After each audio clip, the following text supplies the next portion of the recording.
You proudly take a friend through your new house and you say, "Didn't the builder do a great job?"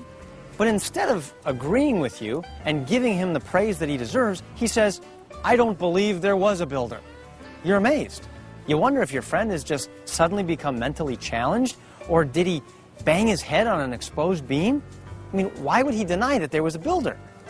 And then a light goes on in your head. You smile and you say, so there's some problem between you and the builder. You had a falling out, and you're just so angry with him that you deny that he even exists. I mean, that's your only logical conclusion.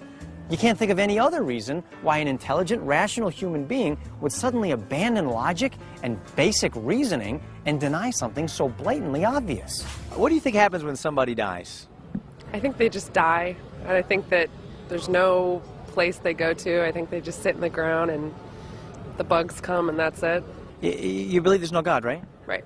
Okay, so let me ask you, if you were to, say, make a cow, how would you start? What would you do? How would you make a cow? Make a cow? Yeah. You don't get to start with leather, right? Because that's where the cow comes in. So how would you start?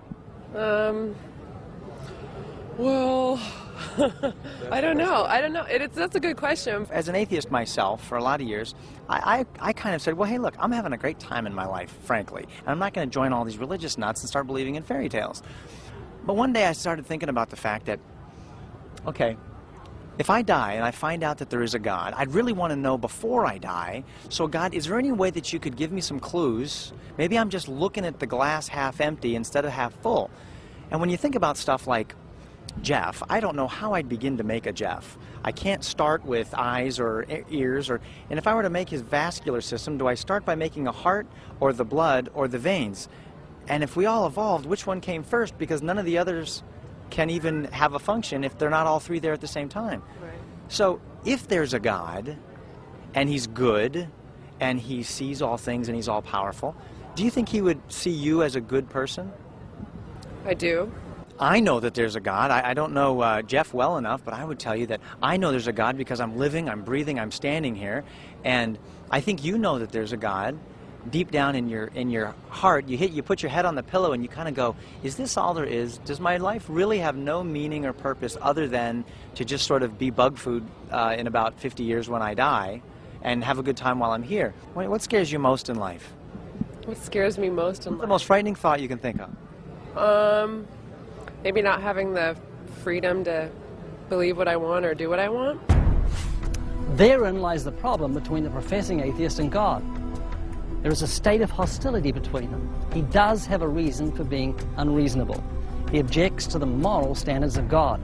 He says, God, don't you tell me what to do with my life. I love my lust, my fornication, my adultery, and my pornography. It's my life, and I'll do what I want with it. I'm therefore going to go to the extreme of denying your very existence. In my mind, you don't exist. And in so doing, he'll bring upon himself what the Bible calls swift destruction. Can I tell you why I think that you deny God? Here's why I think. And I don't know you at all, but I think I have a little bit of an insight into your heart because I used to be an atheist. I think that the freedom to believe and live the way that you want is so important to you that the thought of someone being in charge of this whole thing and having a standard that he's going to hold you accountable to is just way too much for you to want to submit yourself to, because that means it might put a wet blanket on some of the things that you want to do. Could that be true?